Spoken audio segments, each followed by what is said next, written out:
Ooh, from giant spiders to venomous snakes, we all get freaked out by Australian creatures. Yeah, me too.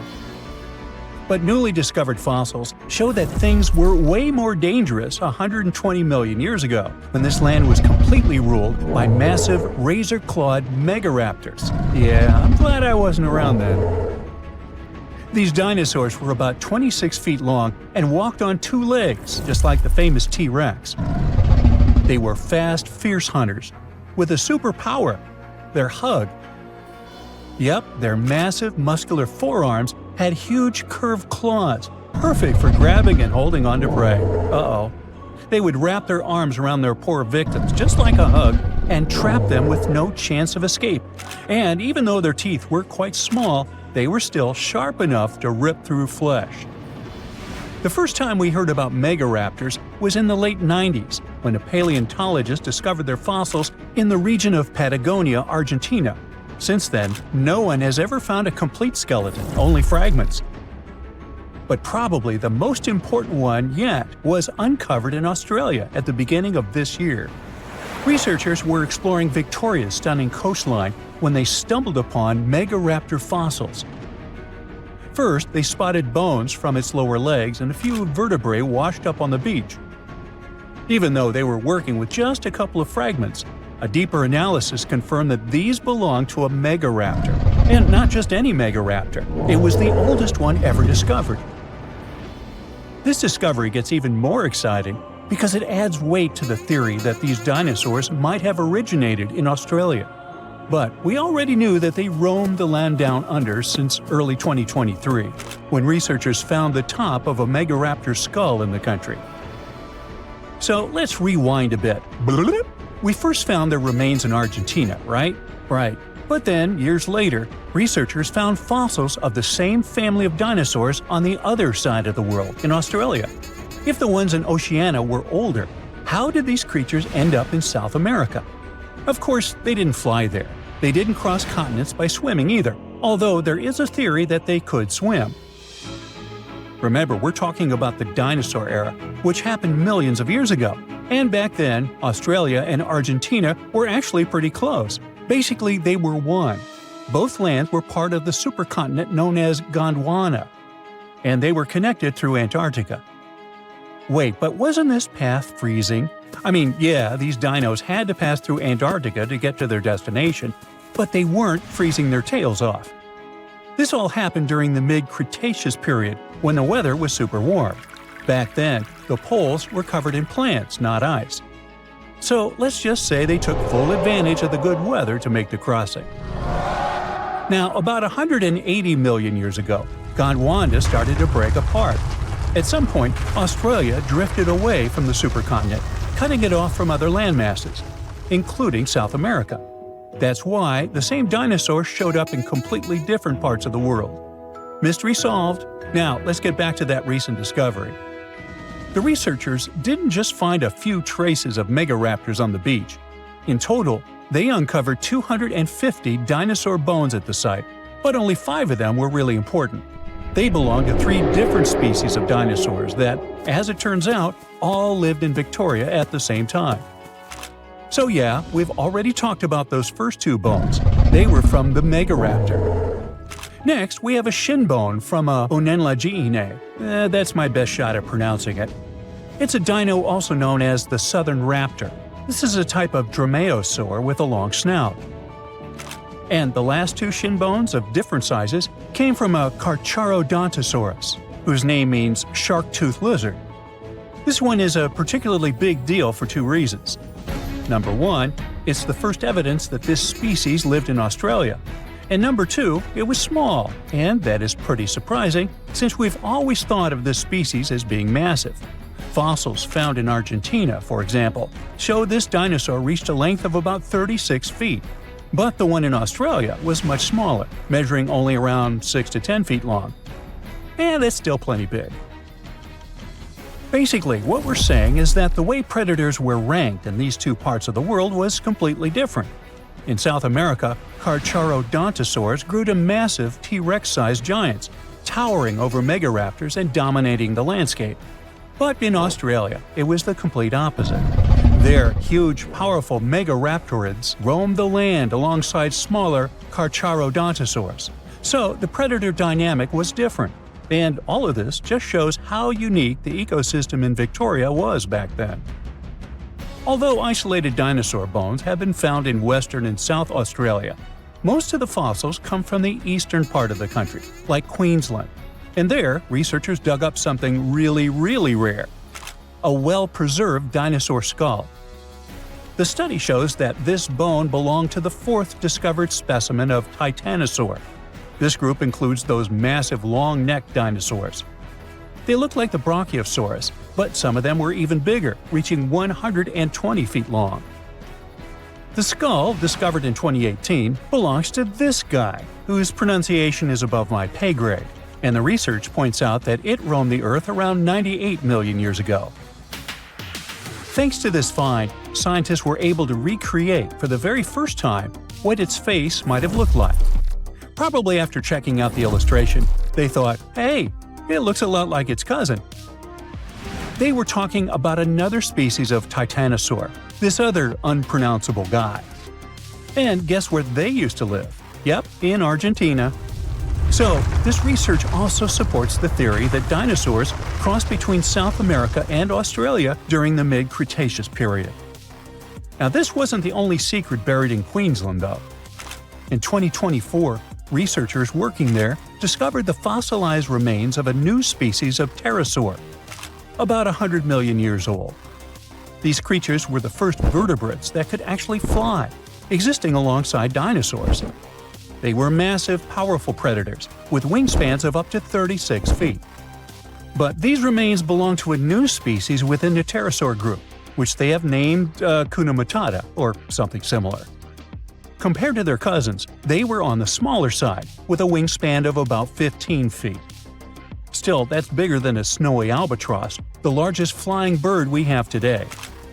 This species of pterosaurs were terrifying beasts, flying over the ocean to hunt for prey. Once they spotted their victim, they'd snap open their 60-centimeter jaws, filled with sharp spike-like teeth, and, well, I guess there was no escaping that. The last incredible discovery we're talking about today also comes from Queensland. For over 20 years, students walked past a plain-looking rock at Biloela State High School completely unaware that it held 66 dinosaur footprints, and they date back about 200 million years. These prints were made by a group of these Latin-named guys. They were small dinosaurs with 3 toes on each foot, and it seems like they were all over Queensland around that early Jurassic period. The rock they found at the school worked like a snapshot, giving us a better idea of what these dinosaurs were like and how they behaved. After taking a closer look, researchers found that the footprints came from 47 individual dinosaurs. This group was probably walking along or maybe crossing a waterway when their footprints got marked in the white clay. And the study also discovered that they were likely moving at less than 4 miles per hour at the time. So we only discovered those marks in Australia. But fossils of the same species found in other countries showed that they had these long legs, a big chunky body, short arms, and this tiny head with a beak. But honestly, they don't sound as scary when you realize they only ate plants. Whew. In 2011, scientists from Chile found a weird-looking fossil in Antarctica that looked like a squashed football. Almost 10 years later, the rock just sat on a shelf in Chile's National Museum of Natural History with no specific label. It went by The Thing in the museum because it looked like something from a science fiction movie. When the scientists finally got their hands on the strange fossil, it turned out it was actually a giant softshell egg from around 66 million years ago. This one is more than 11 inches long and 7 inches wide. A regular chicken egg is just 2.5 inches long, and an ostrich egg is almost 6 inches long for comparison. So, the Thing won the title of the biggest softshell egg ever found and the second largest egg of any animal we know of. The only bigger egg that was ever found was that of the extinct Madagascan elephant bird, which is also 1.5 times as tall as Michael Jordan. The bird, not the egg. The Antarctic egg is also special because it's the first fossil ever found in this part of the world. So, whoever left it there must have been one big creature, probably a giant sea turtle that lived long ago, like a mosasaur. This is surprising because most scientists thought these creatures didn't even lay eggs, so this discovery could change what we know about them. The egg is also unique because it has a thin eggshell and no pores, which is totally different from most dinosaur eggs. It actually looks more like the eggs of lizards and snakes, but it came from a giant creature related to these animals. No known dinosaurs or flying reptiles from that time and place were big enough to lay such a huge egg, so it must have been a mosasaur after all. But we can't be 100% sure. Scientists did a lot of work and studied 259 types of living reptiles, like lizards and snakes, and their eggs. From this, they figured out that the mommy who laid the egg was probably at least 23 feet long, not counting her tail. During the late Cretaceous period, this part of Antarctica might have been like a nursery. Paleontologists have found bones of tiny mosasaurs and plesiosaurs in the same area, along with bones from the grown-up ones. Archaeologists in Norway made another cool but literally discovery and found dozens of arrows that had been hidden in ice for 6,000 years. They were melting out of a large ice patch in the high mountains, covering an area of about 45 football fields. In 2014 and 2016, when the summers were extra warm, scientists went to an ice patch called Langfoni to look around. They also found lots of reindeer bones and antlers there. Some of the arrows were whole and some in pieces, along with 5 arrowheads around the melting ice patch. This is more arrows than have been found at any other frozen site in the world. Some of the 68 found arrows date back to the Neolithic period, and the newest ones are from the 14th century of the Common Era. Ice is like the perfect time machine that can preserve whatever ends up there in an almost perfect condition. Langfoni became famous as one of the first ice patch sites after a local hiker found a 3,300-year-old leather shoe right next to its edge. Scientists are studying places like this to understand how people use these sites and how the ice patches from Norway to North America changed over time. Now, once upon a time, around 32,000 years ago, to be exact, a squirrel buried some seeds near a river in Siberia. Am I the only one getting the Ice Age vibes? Anyway, these seeds belong to a plant with cute white flowers. Thousands of years later, a group of scientists found these seeds buried deep in the frozen ground, about as far down as a 12-story building is tall. The seeds were surrounded by ice and bones of animals, like mammoths, bison, and woolly rhinoceroses. The mature seeds had been damaged, maybe by some squirrel, but some of the younger seeds still had good plant parts inside them. The scientists carefully took those out and put them in small containers to help them grow. And here comes the coolest part. They were able to grow the plants. Their flowers were shaped a little differently from the flowers of the same plant that grows today. After a year, the Ice Age plant even made new seeds. Based on this, the scientists suggested that permafrost could be a depository for an ancient gene pool, and we could find extinct species there and bring them back to life. Scientists on an icebreaker in Antarctica were looking for whales but found something way more unusual.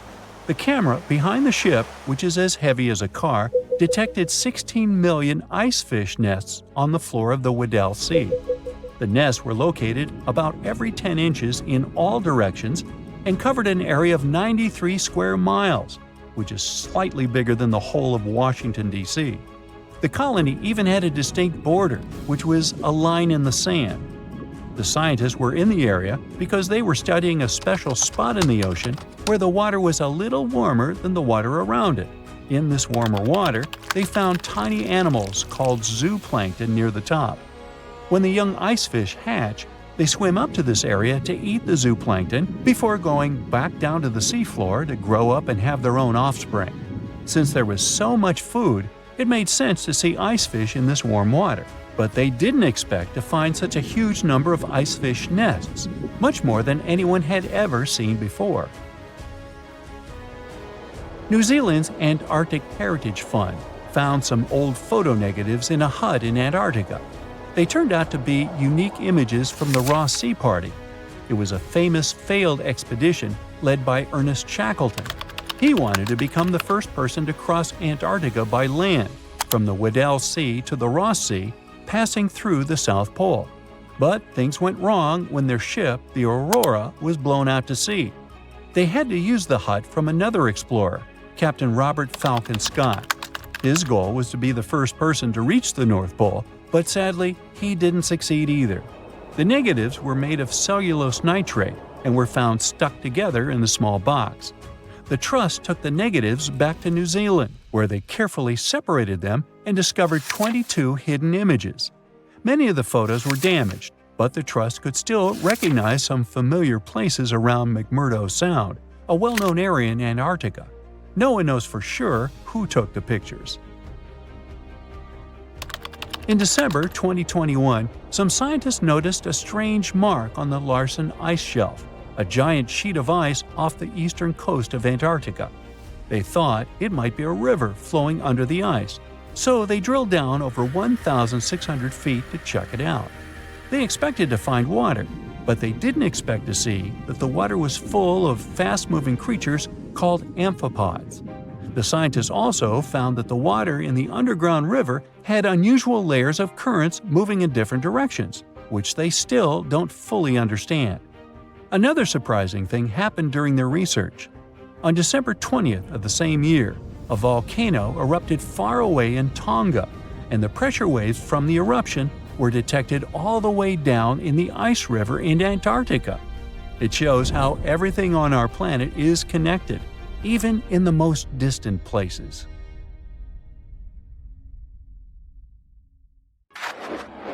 Boom! An explosion of supersonic waves, interplanetary heat, dust, fumes. The Earth's atmosphere has been invaded by a cosmic rock the size of Everest. A few seconds ago, this rock, weighing trillions of tons, was hurtling towards Earth. It could fly from New York to Anchorage faster than you could fry yourself an omelet. This monster's name? The Chicxulub Incident. Epic name, right? 66 million years ago, it crashed into the Earth. Back then, dinosaurs ruled the planet, but not for long. The epic collision took place in modern Mexico, in the Yucatan Peninsula, right near Cancun, where the dinosaurs were vacationing. Well, probably not. Still, the huge space rock hit the ocean, but even all that water couldn't stop the inevitable. The collision caused a huge amount of energy to be released. The horror on a planetary scale had begun. Imagine a mini-sun lighting up the surface of the Earth with tsunamis the height of the Statue of Liberty bursting from the epicenter of the watery impact. Not good. The blast blew through the surface of the Earth. It was as hot as an oven and burnt everything in its path. The impact provoked a colossal earthquake and serious volcanic activity. A bunch of volcanoes simultaneously released hot lava and ash into the prehistoric skies. Millions of tons of ash and soot poisoned the air. This formed a huge ash cloud in the atmosphere, which blocked out the sun's rays for several years. The long winter had begun. Only there wasn't any snow falling from the sky, but rain made of sulfuric acid. Yes, the Chicxulub incident might just be the most important thing that ever happened in the history of our planet. Even more than YouTube. Back then, there were loads of volcanic eruptions, a lot of flammable oxygen in the atmosphere, constant temperature changes. It was the perfect and worst time for all of this to go down. So, how are we so sure about all this? Well, the asteroid left an absolutely huge crater on the planet's surface. Today, this scar is hidden under the Gulf of Mexico. Scientists found a lot of places on Earth with abnormally high levels of iridium. This metal is very rare on Earth, but it's in a lot of asteroids that scientists have examined. Scientists studied some 66-million-year-old rocks. In the layers of rock, they found dust, the same dust that comes from asteroids. This could only have happened if a huge asteroid had crashed into Earth. The catastrophe led to the extinction of not only the dinosaurs, but also the asteroid. It was so hot at the point of impact, part of the asteroid just disappeared. A lot of water vapor and carbon dioxide shot up into the atmosphere. But the biggest problem? Sulfur. It got kicked up by the asteroid impact and flew up into the air. These tiny sulfur particles blocked out a lot of the sun's rays. Without the sun, a lot of plants disappeared and the climate eventually got colder. The immense heat turned stones into glass. Scientists call these things tektites. The energy of the impact threw them up into the skies. After a short flight, the tektites fell down to Earth. But it wasn't pretty. Rain fell too, only instead of drops of water, you'd have seen hot glassy fireballs. They bombarded the planet's surface for days. The tektites set fire to everything. Scientists found evidence of this all over the world, not just near the collision site. But a lot of things from back then are still a mystery. Some scientists think that Chicxulub wasn't even an asteroid. It might have been a comet. Asteroids are mostly made of stone and metal. Most often they kind of look like a potato. A comet contains rock, metal, and ice. Comets look like dirty cosmic snowflakes, complete with ammonia, methane, and carbon dioxide. Comets sometimes come from the Oort cloud. It's a huge cloud of ice and debris around our solar system. From time to time, comets break free from the pack and head towards our sun. According to scientists, this special comet flew right past Jupiter. The gravity of that huge planet accelerated the comet even more. It flew towards the sun, gaining more and more speed. The comet's outer ice shield started to evaporate, and it probably gave off a lot of dust and gas, which made it look like it had a tail. The sun's gravity eventually shattered the comet apart. One of the fragments flew through space and crashed into the Earth 66 million years ago. So, asteroid or comet? The truth is, we'll never know. What we do know is that the Earth was seriously unlucky to be in its path, and it was never the same again. The catastrophe stopped the development of 75% of life on Earth. Some bigger marine animals, like crocodiles, turtles, and fish, survived the impact. Out of all land animals, the only ones to survive were the ones that were, on average, smaller than the modern raccoon. That includes a bunch of special species of dinosaurs, the ancient ancestors of birds. Scientists believe they survived for two reasons. After the huge impact, it took a long time for plants to start growing again, and a lot of animals didn't survive. Most remaining animals didn't have enough food. But these dinosaurs had a beak. With its help, they could split open nuts and dig seeds out of the soil, so they survived. The second reason is that these lucky guys had bigger brains. Some people think that they were able to cooperate with each other and quickly adapt to the new conditions. Other life forms survived too. Fungi and mold survived underground and underwater. Gradually, the darkness cleared away and ferns began to take over the lifeless landscape. After a few thousand years, forests started to reappear. The animals that survived were pretty much all inconspicuous and small creatures. They lived in burrows, safe from all that hot ash. Before the collision, mammals had lived in the shadow of dinosaurs. But with all the dinosaurs suddenly gone, things were about to change. Mammals were able to take over. They began to dominate life, at least on land. Back to the moment when everything changed. Turns out, it wasn't the size of the asteroid that made it so powerful. It was more about the angle in which it hit the Earth. If the angle of impact had been different, the dinosaurs might have even survived the catastrophe. So, what would that have looked like?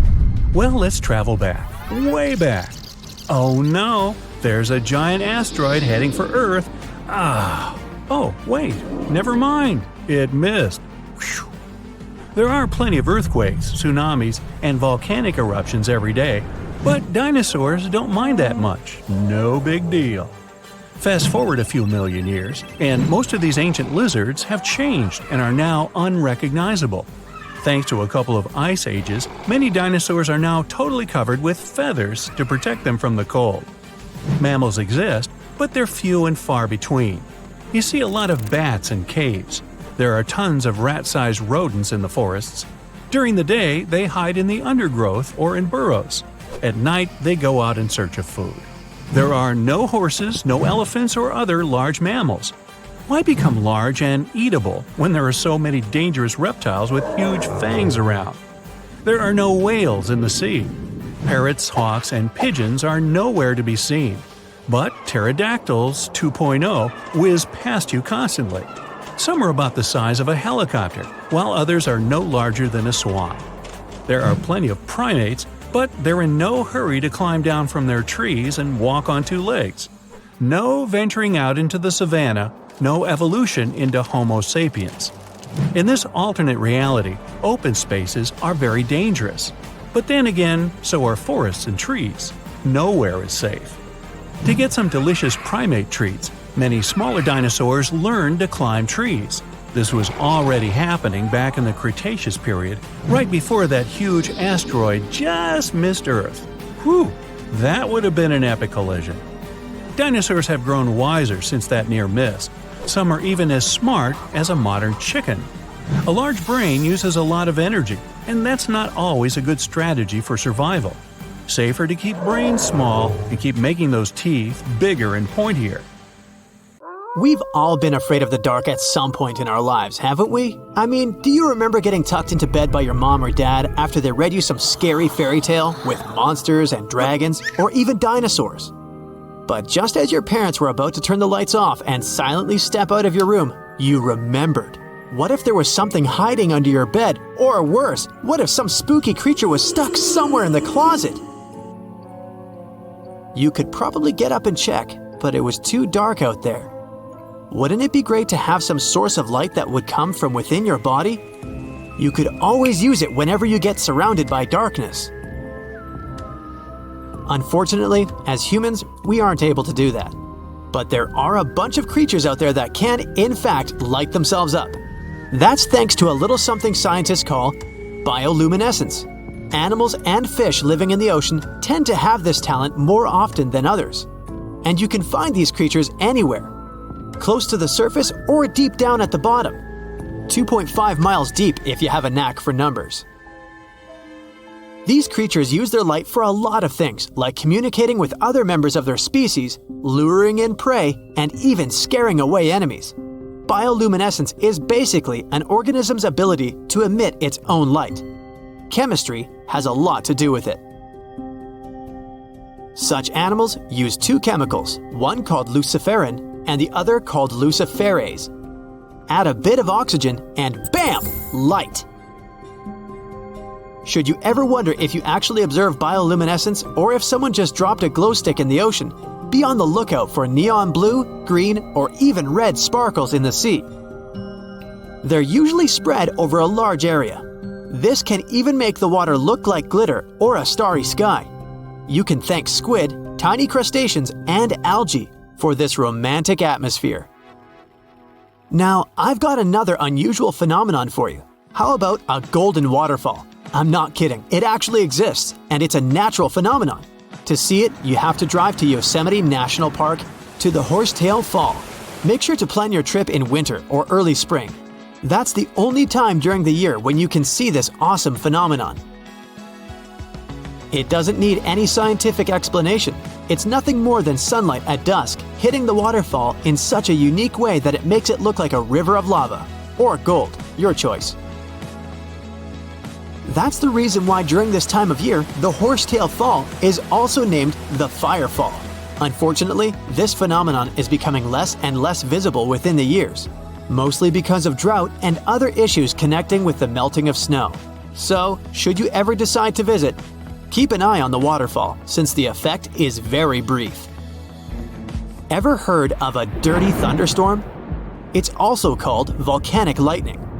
Apparently, specialists looking into the phenomenon have yet to fully grasp what it is. When a regular thunderstorm happens, particles with positive and negative charges collide, hence the giant spark we call lightning. It also makes a lot of noise, which you can recognize as thunder. But when a volcano is erupting, some of the volcanic ash particles get electrically charged, and while getting projected into the air with a huge force, they collide and cause electrical discharges. This whole process makes it look like there's lightning coming from the volcano itself. Imagine all that ash, gas, and smoke coming from the crater. and then add some electricity to the mix. It'll make the whole picture look really bizarre. No wonder this phenomenon is called the dirty thunderstorm. Now, how about clouds that look like waves? Those are called asperitas clouds, and they're actually quite close to the ground, unlike your regular day-to-day clouds. The name comes from the word aspero, which in Latin translates to rough or uneven. On rare occasion, you may spot such clouds when the weather is calm, but they're mostly associated with thunderstorms. These clouds appear during unstable atmospheric conditions, and surprisingly, they don't produce rain. Even though they do resemble dark storm-like clouds, they also create random patterns, tricking your eyes into thinking you're looking at the surface of the sea from under the water. Another impressive kind of cloud is called mammatus clouds. What makes them so special is a series of bulges emerging from the base of each cloud. One such cloud enters a level in the atmosphere where the wind direction changes. You can see these wave-like patterns in the sky. Australia is the place for you if you like surfing, but not all the waves you can catch there are made of water. Near a town called Hayden, there's a mysterious wave made out of rocks. This granite formation supposedly dates back to 2.63 billion years ago. That's way before dinosaurs started hanging around the planet.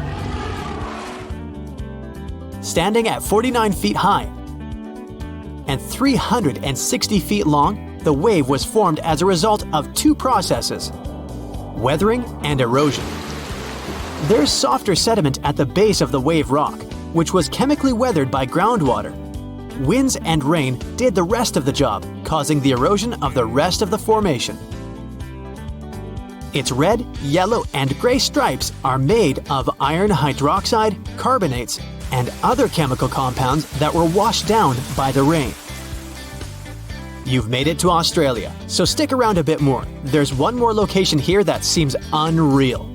You'll need to fly over this one, however, if you want the best picture. In the western part of the country, surrounded by green woodlands, there's a series of lakes. They're all a staggering shade of bright pink.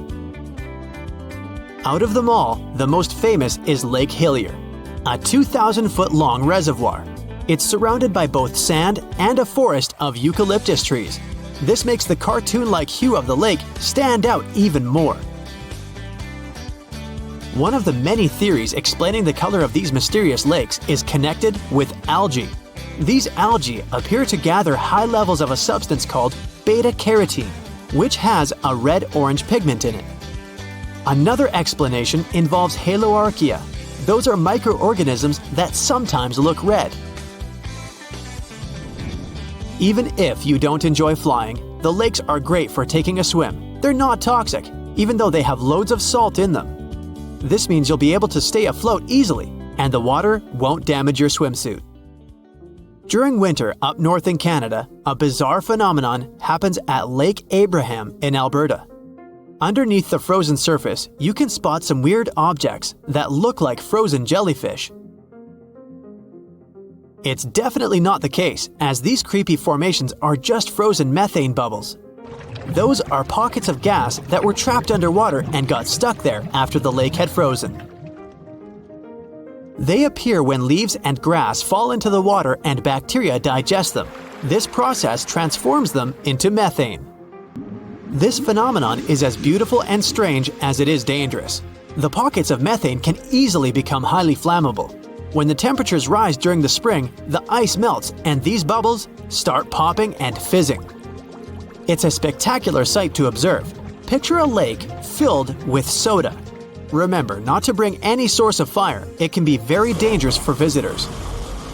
You can check out these types of lakes all across Canada's Banff National Park. Nature often tends to make its own music. Just listen to the sound of crickets at night, or the soothing noise of a waterfall. But in Bucks County, Pennsylvania, there's a strange geological phenomenon which takes nature soundtracks to a completely different level. These are called the ringing rocks, and scientists still can't explain their unusual behavior. If you strike these rocks with a heavy object, like a hammer or another rock, the stones will make a ringing sound. as if they were hollow, but they're not. What makes the ringing rocks even more bizarre, apart from the mysterious sound they make, is that no animal wants to hang around there.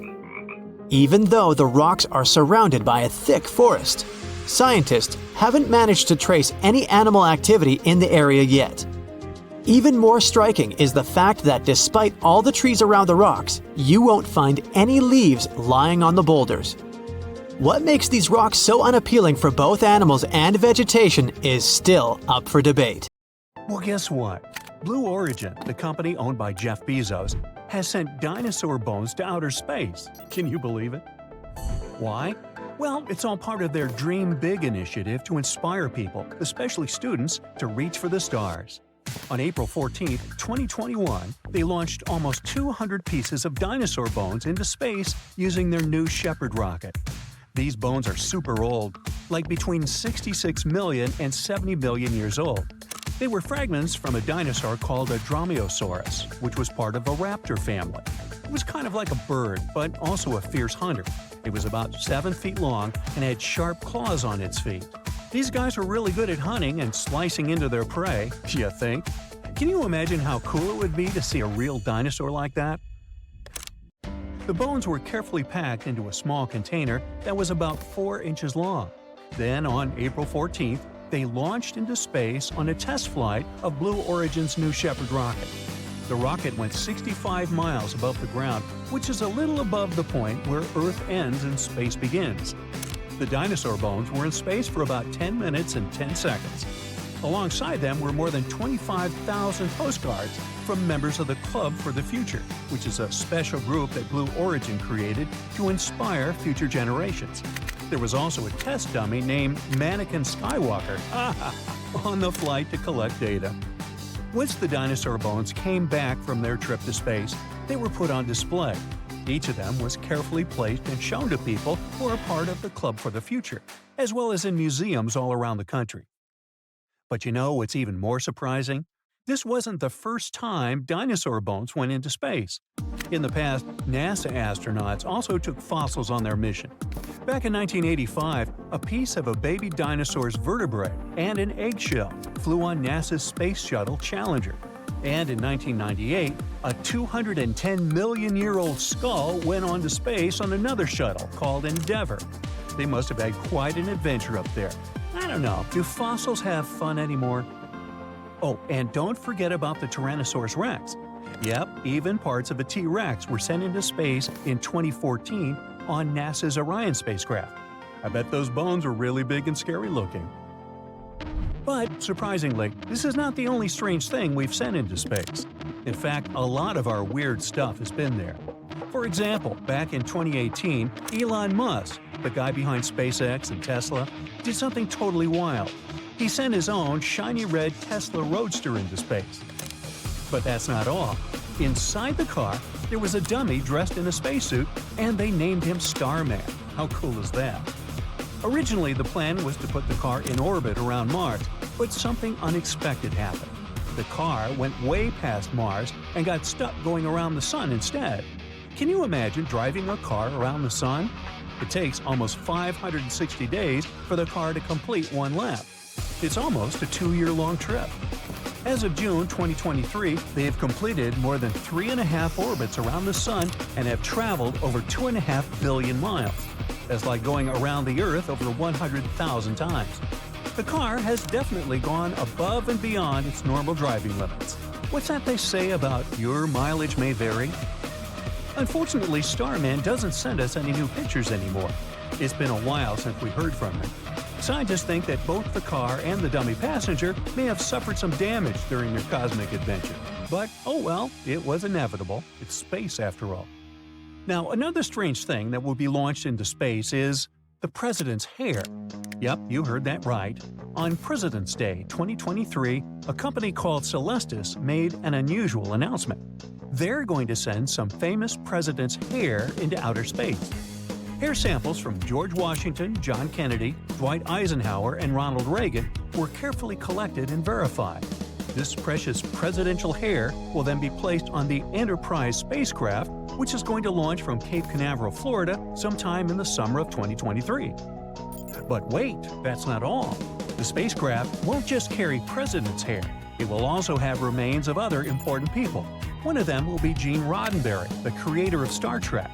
Some of his ashes were sent into space before, back in 1997, on Celeste's first flight. Well, I guess some of his remains still remain for a second trip. Now, here's the best part. The Enterprise spacecraft will not stay close to Earth. Oh no, it'll have a grander destination. It's set to travel beyond the farthest reaches of our solar system. It's going on an incredible journey into the unknown, from hair to eternity. Prices starting at $12,500 and up. But it's not as cool as a space party. Back in January 2018, something totally funky happened. Rocket Lab, an aerospace company, secretly sent a giant disco ball into space.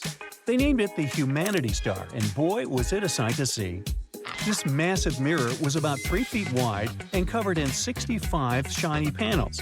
It spun rapidly as it orbited around our beautiful planet, reflecting sunlight back to Earth. It was so bright that you could even spot it without a telescope. The Humanity Star was like a dazzling reminder of how delicate and special our place in the universe is. But here's the sad part. The disco ball's time in space was short-lived. It came back down to Earth's atmosphere on March 22nd, just 2 months after it launched. That was way earlier than expected. Guess the party had to end sooner than they thought. Now here's a fun fact. Just like with dinosaurs, the Humanity Star wasn't the first disco ball to make its way into space. Starshine Project launched 3 similar shiny objects between 1999 and 2001. One of those groovy satellites, Starshine 3, stayed up in space for over a year. And let's not forget about Japan's mirror-covered satellite called Aegis, launched in 1986, which is still up there orbiting Earth today. Humans sure love to send disco balls into space, huh? Well, scientists also have a sense of humor. So, prepare for some interstellar monkey business. Sometimes astronauts like to dress up as animals while in space. Back in 2016, an astronaut named Mark Kelly had a hilarious plan. He smuggled a full-body gorilla suit to his twin brother Scott, who was staying on the International Space Station. Can you imagine a gorilla floating around in space? Well, it happened. There's even a video that went viral. Scott surprised another astronaut, Tim Peake, from the United Kingdom by chasing him through the different modules of the ISS while wearing the gorilla suit. And here's the twist. Tim Peake was actually in on the joke, so it was all a good-natured prank. Now here's a funny backstory. Mark Kelly had actually tried to send the gorilla suit to Scott in 2015. He hid it on a SpaceX Falcon 9 rocket, but sadly, the rocket went up in flames shortly after liftoff. Talk about bad luck for a gorilla suit. But do you know what item had better luck? The famous lightsaber from Star Wars, wielded by none other than Luke Skywalker himself. In 2007, a team of astronauts had a special mission. Alongside assembling the Harmony module on the International Space Station, they brought along Luke Skywalker's lightsaber. It was a tribute to the iconic movie series that inspired so many space lovers. The launch coincided with the 30th anniversary of the first Star Wars film, A New Hope. Fun fact, this lightsaber was Luke's second one, a cool green laser sword from Return of the Jedi. So these are the weirdest things we've sent into space. Next time you gaze up at the night sky, remember it's not just planets and stars out there. It's a cosmic playground filled with strange and wonderful objects from our very own Earth. And who knows what peculiar items will venture into space next?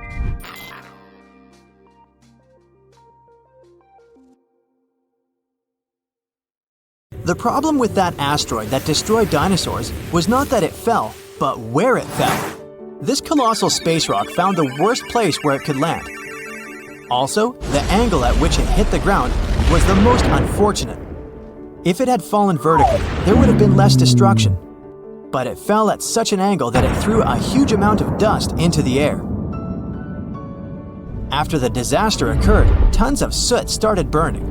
65 million years ago, only 13% of Earth's surface contained the right amount of sulfur and oil needed to form a colossal amount of soot. If the asteroid had fallen on the other 87% of the territory, dinosaurs could still be living today, but it hit the worst place and lifted 1 million tons of burning material into the sky. a cloud of incandescent particles covered the sky and set off on a journey across the mainland. Then, these particles settled on the ground and caused large-scale fires. Trees were burning and sending more soot into the sky. But the asteroid collided not only with rocks, it fell on the coast in a place where the seabed was filled with sulfate. As a result of the collision, it started burning, which caused the release of sulfuric acid into the atmosphere. The air became poisoned. It seems the dinosaurs didn't stand a chance. And now, let's imagine the asteroid falling in another place, somewhere in the middle of the ocean. Huge waves flooded part of the land, but almost all kinds of dinosaurs survived. Or even better, the rock could have fallen somewhere in the desert and left behind a giant crater. That's all. Yes, several dinosaurs passing by wouldn't have survived the collision, but the situation wouldn't have been so critical in general. So, giant lizards remain dominant on our planet. They don't allow other animals to develop since Tyrannosaurus and other ferocious reptiles hunt mammoths and other ancient creatures. The population of mammals is decreasing. Velociraptors are fighting for territories with saber-toothed tigers and giant bears. A struggle for survival between dinosaurs and other animals begins. Then, the Ice Age comes, and some reptiles don't survive. Then, new players enter the field. Those are humans' early ancestors. Living side by side with dinosaurs is difficult. Lizards attack settlements and caves, so people have to build high walls for protection. By the way, the Tyrannosaurus poses less danger to people than you might have thought. According to the latest research, many creatures were able to run away from this monster. Yes, you probably saw how easily they caught up with cars in the movies, but it wouldn't be as scary in reality. Paleontologists and biologists have analyzed the strength of dinos' bones and found out that the creature couldn't reach high speeds. The maximum it was capable of was running twice as slow as a field athlete. Thousands of years have passed. People have learned to live with dinosaurs. They've even managed to tame some lizards. They've domesticated herbivorous dinosaurs to develop agriculture. Triceratopses and bulls now plow fields together. Imagine farms swarming with diplodocuses or brachiosauruses. People climb their long necks and pick fruit from high trees. Stegosauruses protect pastures from wolves and velociraptors. Dinosaurs with shells, such as ankylosauruses, help people cross deserts. They, along with camels and donkeys, carry heavy loads. People share the planet with ancient lizards and live in harmony. The situation in the seas and oceans is much worse. Sea reptiles attack wooden ships and catch all the fish. Imagine that you're sailing to another continent with tons of grain, fabrics, fur, and other goods. And then a giant mosasaur appears on the horizon. It's one of the most powerful sea lizards. A great white shark looks like a small fish next to it. The creature could easily defeat a megalodon. And then it comes across a wooden ship. It bites into the deck and pulls the whole boat underwater. Water dinosaurs are the main obstacle to communication between countries. This slows the progress down for 100 years. People built metal ships to withstand the attacks of the mosasaur. And finally, they managed to establish sea connections. A similar problem occurs when the first planes take off into the sky. Imagine you're flying on a passenger Boeing. You look out of the window and see a pterodactyl. Wait, it's impossible. These winged lizards aren't so fast, but they can catch up with a helicopter or some old biplanes. This poses a serious threat to flights, so people install sound protection systems on board each aircraft. Pterodactyls hear irritating ultrasound from a distance and fly as far away from it as possible. People equip submarines and ships with the same sound shields. Then, after people have learned how to defend themselves from dinosaurs, another problem appears. Lizards are the kings of wildlife, so they displace all other animal species. Dinosaurs run across African savannas, and lizards with fur live in cold winter forests. Lions, wolves, and bears are not the rulers of the wild. Rhinos fight with Parasaurolophuses. Stegosauruses attack hippos and take away their territories. Venomous dinosaurs live in jungles. Lizards that can climb trees scare monkeys. Imagine a reptilian ape jumping from one branch to another. To save regular animals from extinction, People have to control the population of predatory reptiles. Huge parks and nature reserves appear in all countries. People transport dinosaurs there and separate them from other wildlife. Dinosaurs seem to be completely under control. When the danger caused by giant reptiles passes, people begin to breed smaller, harmless lizards. Someone buys a chameleon, and someone keeps a Microceratus at home. There are dinosaur exhibitions. People take these creatures for a walk as if they were dogs. Some people take selfies with reptiles, go shopping, and sit in cafes with small lizards. Dinosaurs aren't formidable now. They're kinda cute. People ride horses, camels, Parasaurolophuses, and Pachycephalosauruses. Of course, many have tried to tame velociraptors, but failed. Those are dangerous reptiles and they don't know how to obey. Taming them is almost as difficult as taming an alligator. But dogs and cats are still more popular because they're more intelligent. The brain of a dinosaur is almost the same as that of a chicken. But who knows, if they had lived to this day, perhaps they would have evolved into smarter creatures. Just imagine if dinos were intelligent. In this case, people would have a big problem. Some scientists think that even if a meteorite hadn't destroyed the dinosaurs, they wouldn't have survived to this day. They needed to carry their own colossal weight at all times. It was an enormous load on their bones and joints. Most dinosaurs wouldn't have been able to survive the Ice Age with such characteristics, but smaller lizards might have succeeded. Fast and agile dinosaurs, such as velociraptors and Pachycephalosauruses, would have survived, but in what form? Could dinosaurs have already evolved into something else? Look at the good old chicken.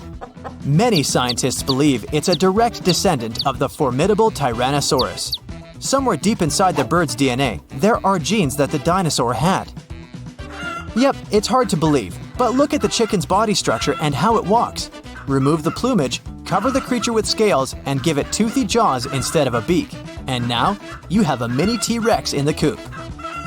And by the way, not only chickens might be the relatives of giant lizards, many birds are dinosaurs' living descendants. Surprisingly, alligators, snakes, crocodiles, and monitor lizards are not as close to ancient reptiles as pelicans, storks, and other flying creatures. Over millions of years of evolution, the paws of dinosaurs turned into wings, and toothy elongated jaws ended up as beaks. The genetics of birds is the key to understanding dinosaurs. Pelicans are similar to pterodactyls, ostriches to velociraptors. Perhaps many other animals also share some genes with ancient lizards. If the meteorite hadn't fallen, all dinosaurs would have evolved into completely different, unusual creatures. Scientists want to carefully study the DNA of birds and try to reverse evolution with the help of genetic engineering. They hope to breed dinosaurs out of eggs one day. But to do this, they need to find a specific genome that hasn't changed over tens of millions of years. It hides in the DNA. And it's not so easy to find it and extract it. Do you think we will see powerful reptiles by 2050? Hundreds of dinosaur species roamed our planet, and researchers give a name to a new type approximately every 2 weeks.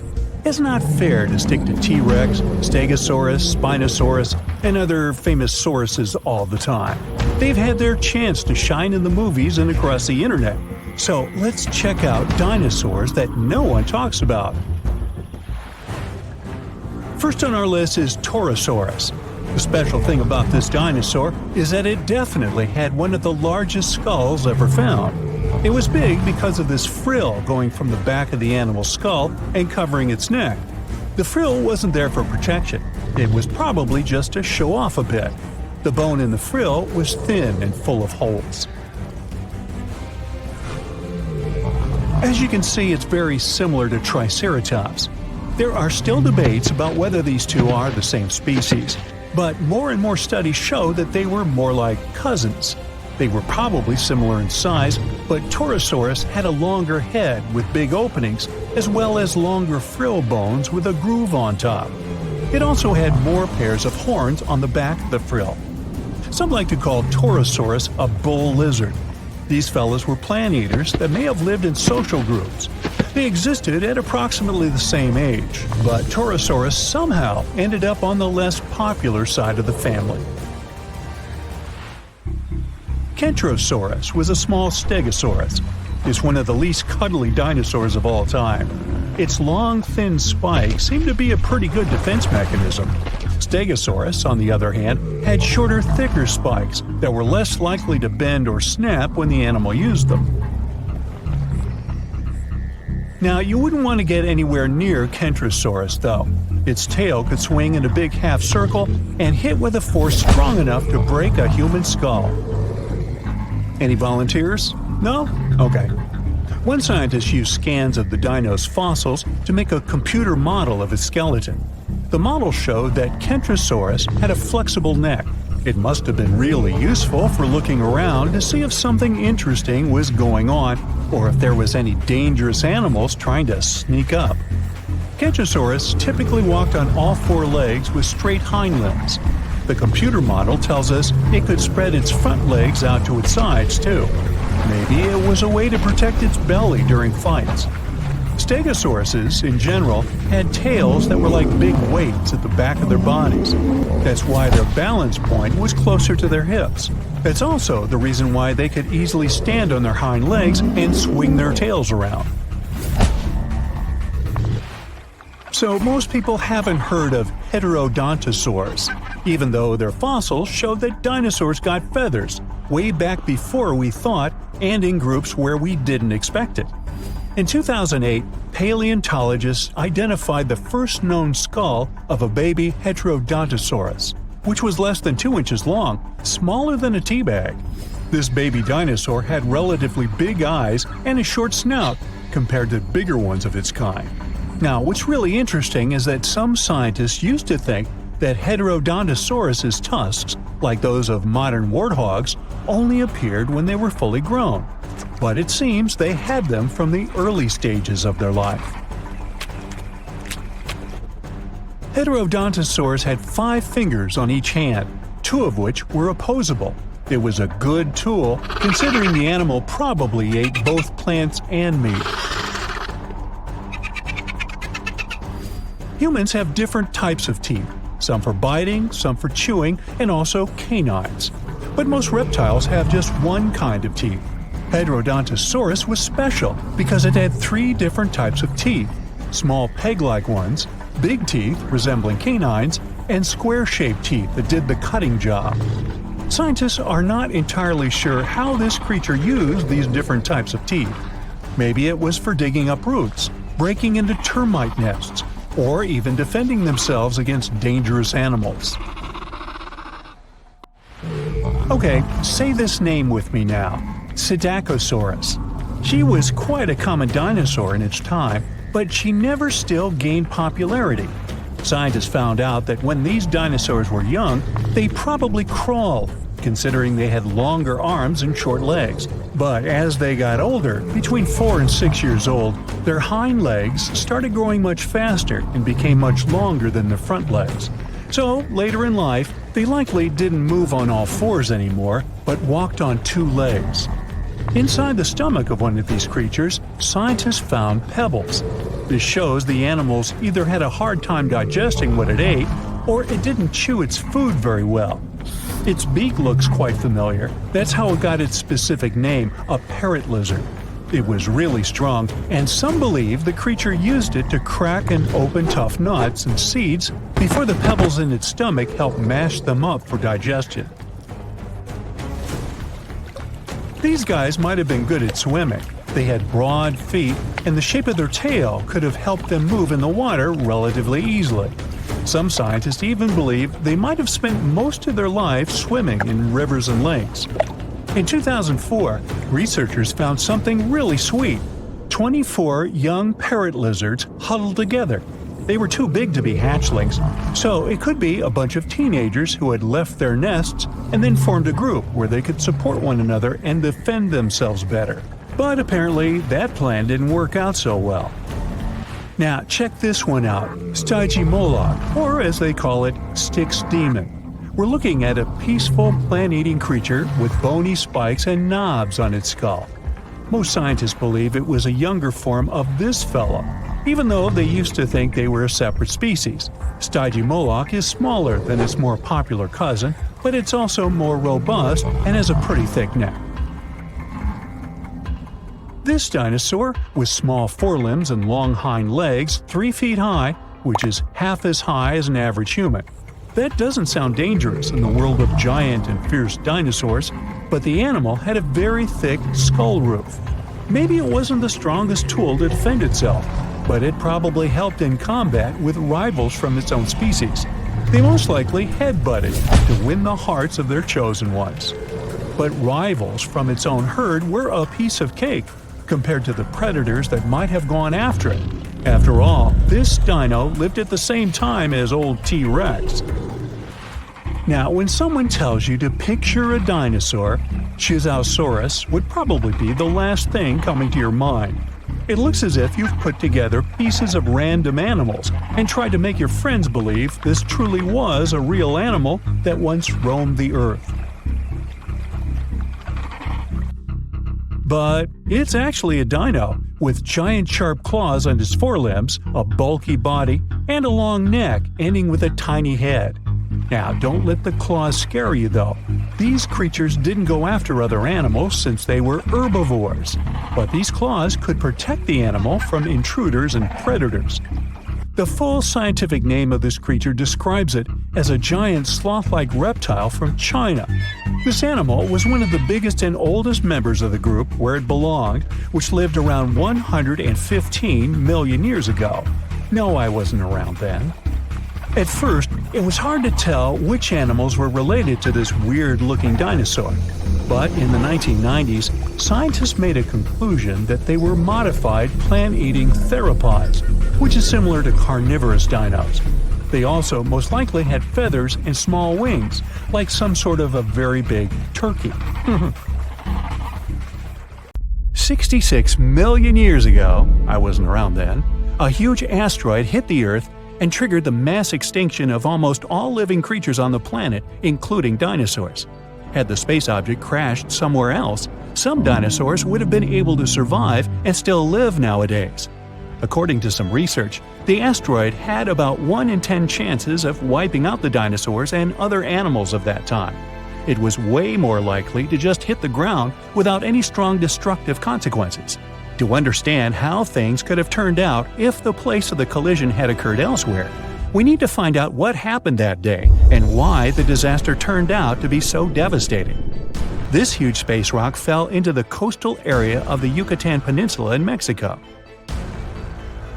This caused a chain reaction that triggered natural disasters around the world. The place the asteroid hit is called Chicxulub Crater. Now half of this area is underwater. The asteroid was about 7.5 miles in diameter and moving at a speed of 27,000 miles per hour. This rock, bigger than Everest, was rushing toward Earth faster than the speed of sound by almost 40 times. Wow. The energy released in the collision was as powerful as an explosion of about 10 billion atomic bombs, and the destructive force of the blast wave was just one of several disasters. The asteroid happened to fall in one of the worst possible places, and because of the way it fell, it threw a huge amount of dust into the air. Imagine you're jumping into the water like a professional athlete vertically, leaving hardly any splashes behind. And now think of how much water splashes when you jump into the pool like a cannonball. So the asteroid landed the cannonball way. The second disaster the asteroid provoked was soot burning. A small part of the Earth's surface consists of rocks. Only a tiny percentage of that part was rich in oil and sulfur back then. The asteroid burned and lifted so much soot into the air that it would be enough to fill an indoor baseball stadium.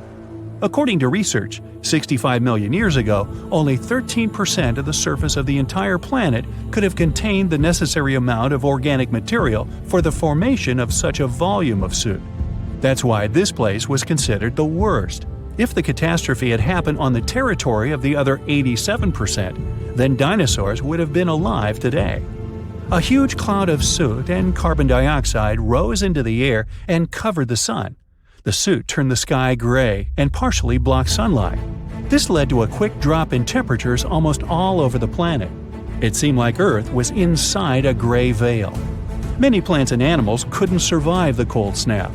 Trees began to wither because of the lack of sun. The photosynthesis process was disrupted. The cold and withering of trees led to another catastrophe: global famine. Herbivores couldn't survive because they lost almost all of their food. Plants, flowers, and trees didn't manage to get through the catastrophe.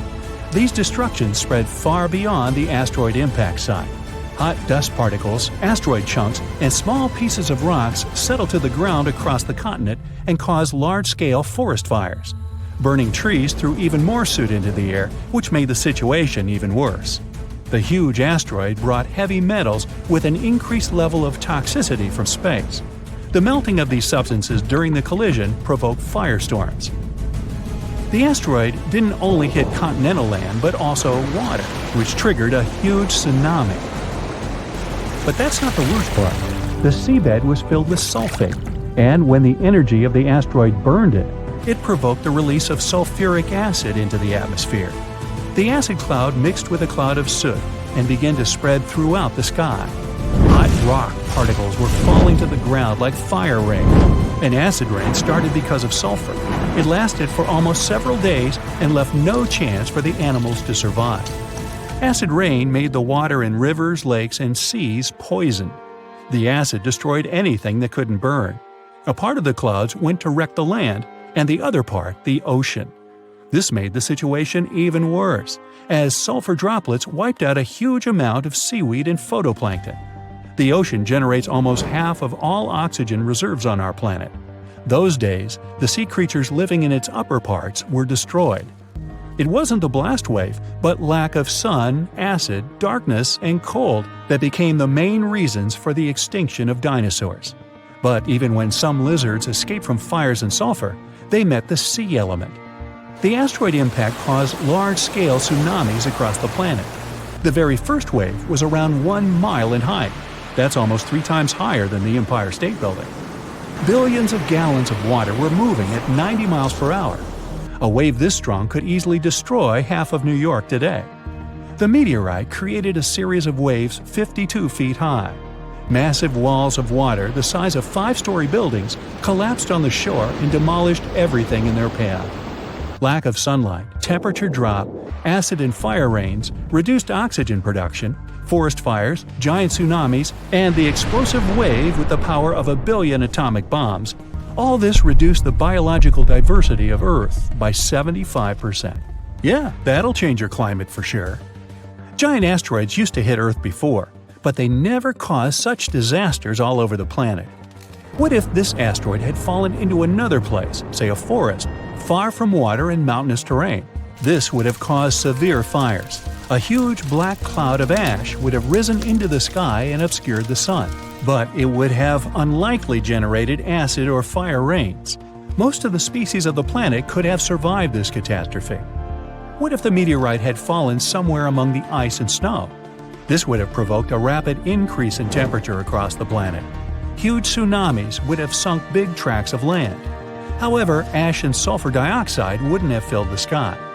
Acid rain wouldn't have hit the ocean. Many marine creatures could have survived and lived to this day. And dinosaurs, far from the oceans, wouldn't have noticed the meteorite fall at all. Probably the most terrible events would have occurred if a meteorite had fallen on an active volcano. This would have triggered the largest lava release in history. Destructive earthquakes would have begun, and the whole sky would have been covered with volcanic ash. What if the meteorite had hit some desert? It would have melted billions of tons of sand and turned it into glass. Just imagine glass dunes that heat our planet even more. And we could dig up the well-preserved remains of ancient lizards out of the glass. Anyway, there were many different possible catastrophic scenarios, and the worst of them came true for the dinosaurs. They are unlikely to return, although perhaps they can be reborn. Scientists were inspired by an idea from a famous Hollywood movie. They wanted to find a mosquito that got stuck in amber. They would extract dinosaur DNA from it. But there was a problem with this. The oldest DNA sample they managed to find was 1 million years old. Dinosaurs were extinct about 66 million years ago. Besides, DNA is a very fragile thing. The probability that it could have been preserved intact somewhere for so long is very small. So, instead of searching for this ancient dinosaur DNA, scientists decided to take DNA from the closest ancestors of these lizards, birds. Over millions of years of evolution, dinosaur paws could have turned into wings, and elongated mouths could have become beaks. Pelicans are very similar to pterodactyls, ostriches resemble velociraptors, and chickens are very much like T-Rex. Okay, let's just stop and imagine for a moment a chicken the size of a T-Rex. Hey, you want a piece of me? Now, the common chicken is recognized as the closest relative of the huge lizard. Remove the plumage from it, cover it with scales, give a toothy mouth instead of a beak, and attach a long tail. And you get a real mini Tyrannosaurus rex by body structure and movement. Deep in its DNA, there are similar genes that formidable predators have. With the help of genetic engineering, scientists plan to play with its DNA and try to reverse the evolution, which means breeding dinosaurs can become a reality. Well, that could come back to bite you.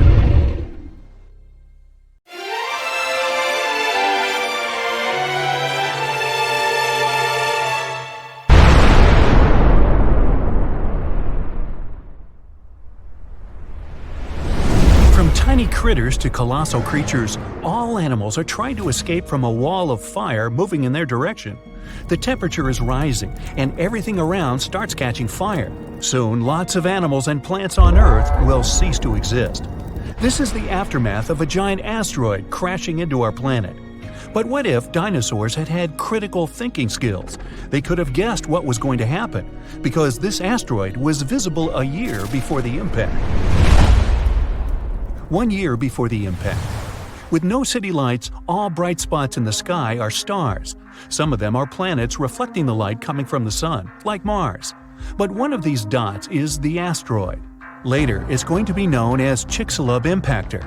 It got this name because of the region of modern-day Mexico where it fell. Anyway, at this point, the asteroid looks like a star. It has the same brightness as Neptune. You could even have photographed it with a high-quality camera. If only dinosaurs had thumbs. The impactor is now passing through Jupiter's orbit. From this distance, Earth looks like a pale blue dot. 1 month before impact. The asteroid has become much brighter. It's now the most brilliant spot in the night sky after the Moon. The asteroid crosses the orbit of Mars. Its tail, consisting of dust and gas, is getting longer and longer. It's now as long as 2 times the distance from Earth to the Moon. 1 week before the impact. The intruder's tail is now 5 times the distance from the Earth to the Moon, but the dinosaurs can't appreciate its beauty. To them, it's just another bright dot in the night sky. If this asteroid were flying toward Earth right now, scientists could pinpoint the exact location of its impact within a mile. Then we would evacuate people from the impact area and avoid a major catastrophe. 1 day before the impact. The Chicxulub impactor now holds first place among the brightest objects in the sky. The light surrounding it, called a halo, seems even bigger than the Moon itself. The asteroid is now passing through the Moon's orbit. It looks like a bright spot that leaves an ashy trail behind it. 1 hour before the impact. The light from the Chicxulub impactor is brighter than the full Moon, and its movement can be seen with the unaided eye. Nights on Earth aren't dark anymore. Only now, dinosaurs begin to feel anxious. All animals on Earth start to seek shelter. 10 minutes before the impact. The asteroid is now passing through Earth's orbit. Thousands of small fragments from its tail begin to fall on the planet. It looks like a meteor shower. So far, these fragments are too small. They all burn up in the atmosphere before reaching the surface of the planet. The asteroid is approaching South America. If someone was looking at it from Europe, it looked like a sunset. The bright dot of the Chicxulub impactor is falling behind the horizon. 2 minutes before the impact. Dinosaurs can now easily see the asteroid's shape. If they knew how to do it, they could even estimate its size. It's a bit more than 6 miles across, which means it's almost the size of Manhattan Island, and the giant's weight is 15 plus 15 zeros pounds. It's flying toward the Yucatan Peninsula at a mind-boggling 7.5 miles per second. At that speed, you could get from New York to Los Angeles in around 10 minutes, but you'd kind of burn up on the way. 10 seconds before the impact. The Chicxulub impactor is now approaching the ground. A few more feet and bam! The night sky suddenly turns white. The flash is so bright that the sun isn't visible at this point. The asteroid's entry causes a powerful blast that can be heard on the other side of the world. The huge asteroid begins to burn because of friction with the air. It heats up and splits into many pieces. These pieces shower on Earth. After a few seconds, the largest part of the meteorite hits the ground. Its mass and speed provide the Chicxulub impactor with an enormous amount of energy. In the next moment, a super powerful explosion shakes the ground. The blast wave from the meteorite begins to spread out from the impact site. It rips out huge chunks of soil and trees and then pushes them to the ground like dominoes. The temperature of the blast wave is so high that everything around the impact site catches fire. The energy released during the collision also penetrates deep into the planet. This causes the strongest earthquakes in our planet's history. They in turn generate tsunami waves as high as the Empire State Building. 5 minutes after the impact, the meteorite leaves behind a huge crater. It's as wide as Lake Huron and deep enough to fit inside 2.5 Mount Everests. Dinosaurs are running around in panic. They try to evacuate toward North America, but most of them don't make it through unfamiliar swampy territories. Another danger is the ongoing meteor shower. Hundreds of tons of ash and debris rise into the air. Heated up by high temperatures, they fall to Earth in the form of liquid lava. Ash and smoke fill the atmosphere and block the sun's rays. Earth plunges into darkness. For several more weeks, our planet will be totally dark. Acid rains will fall on its surface non-stop. There was a lot of sulfur in underground deposits on the Yucatan Peninsula. The energy of the explosion evaporated all this sulfur.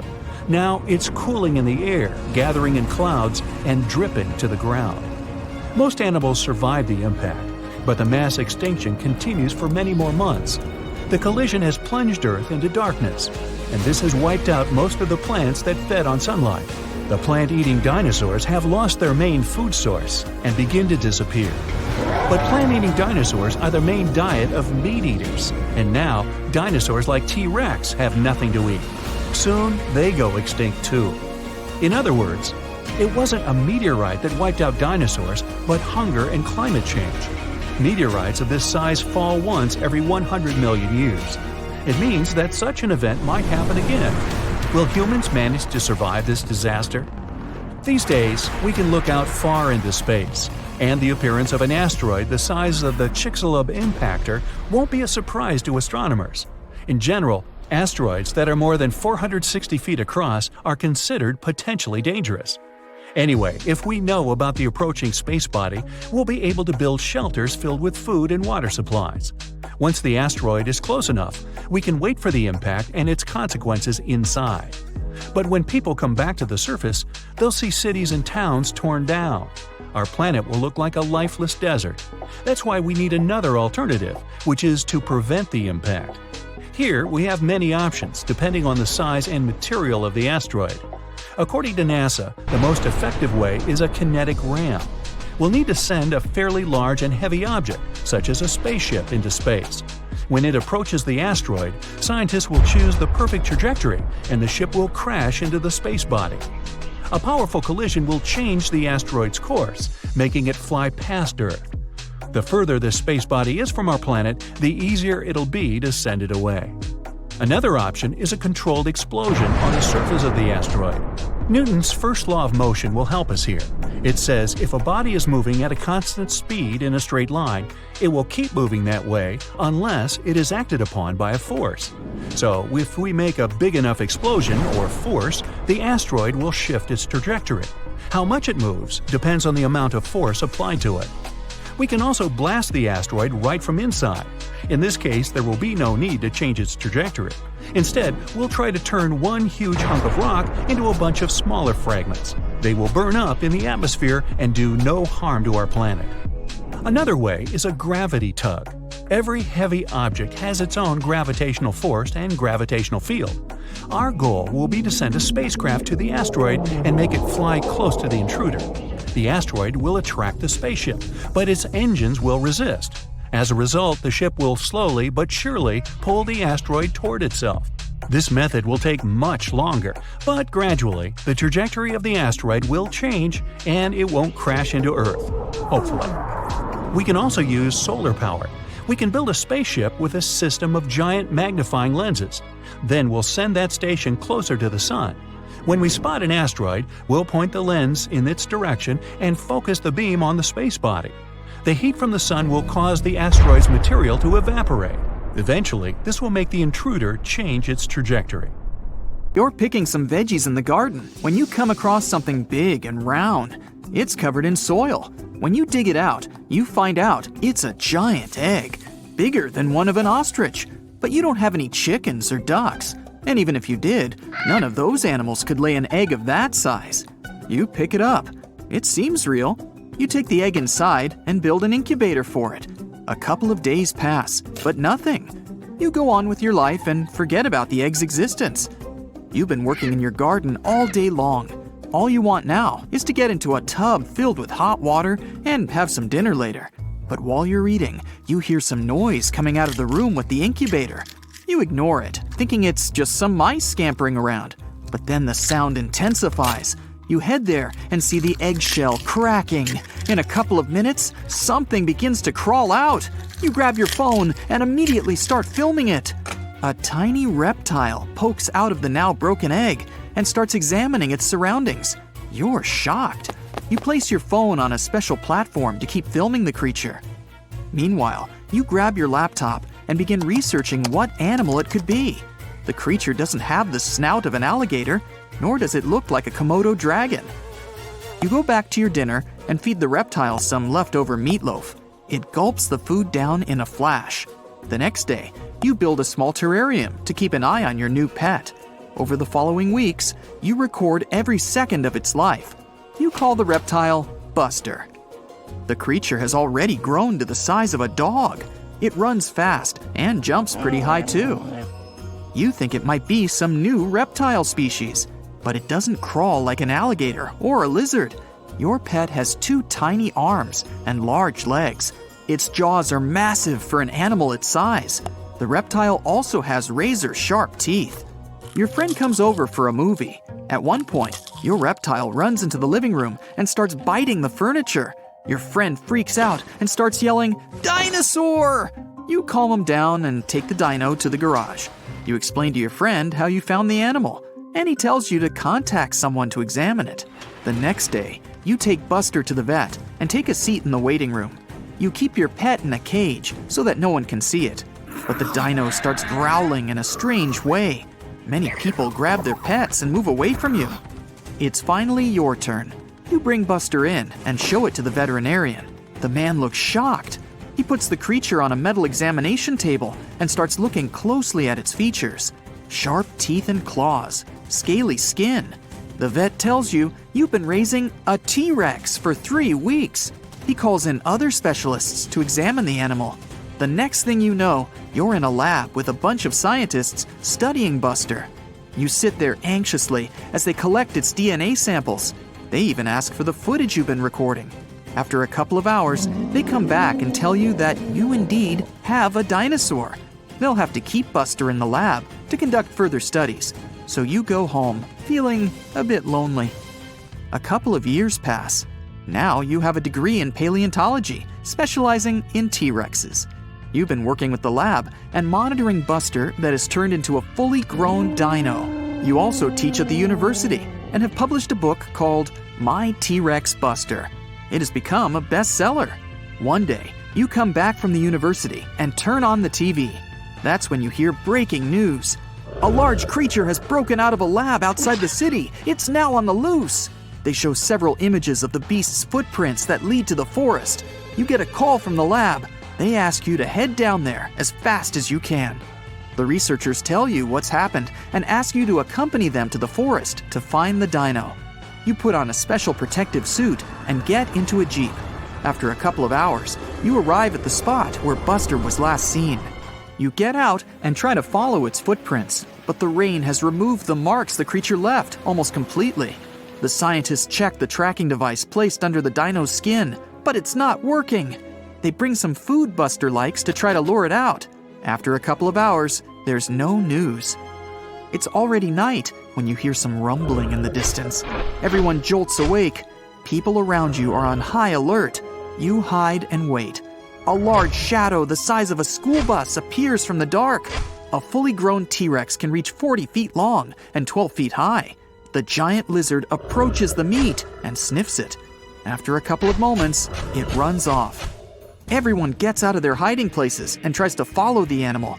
The meat has a special substance in it. It was supposed to put the dino to sleep. This way, it wouldn't be a problem to bring it back to the lab. But the dino was smart enough to feel something suspicious. Despite its size, the T-Rex is quite slow. It can move at a speed of only 12 miles per hour and can't even outrun a human.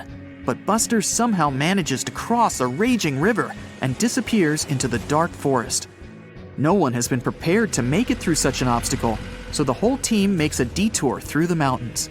It's a difficult climb, with everyone carrying the equipment needed to catch the T-Rex. From the height of the mountain, you can see almost all the forest. Far away, treetops are shaking.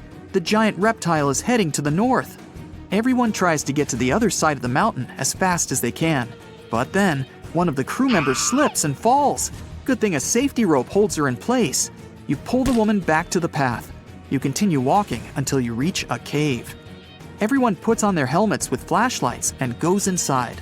The deeper you go into the cave, the smaller it gets, so you have to crawl to get through. The rocks are sharp, and there's water everywhere. It's easy to get lost in here. The cave starts trembling. Everyone rushes to get through the narrowest part. You finally make it out of the cave. That's when you find out that the cave was trembling because of the T-Rex. It was stomping around the mountain. It spots your group and starts running towards you. People panic and rush back into the cave. The T-Rex catches up with your team and tries to snatch someone, but by that moment, everyone is already safely tucked inside the cave. Suddenly you scream, "Buster!" Shockingly, it seems to calm the creature down. You step outside, even though everyone is trying to hold you back. You get outside and face the massive creature. It's just staring at you. You slowly approach it, trying not to make any sudden moves. Someone from inside the cave gasps. It startles Buster. It starts thrashing and roaring, but you are still there, trying to calm the animal down. Eventually, it gets quieter and comes closer. You put your hand on its head, caressing it. After a few seconds, someone inside the cave steps on a twig and it cracks. The T-Rex jolts and runs away. You're furious. Now, you have to track it once again.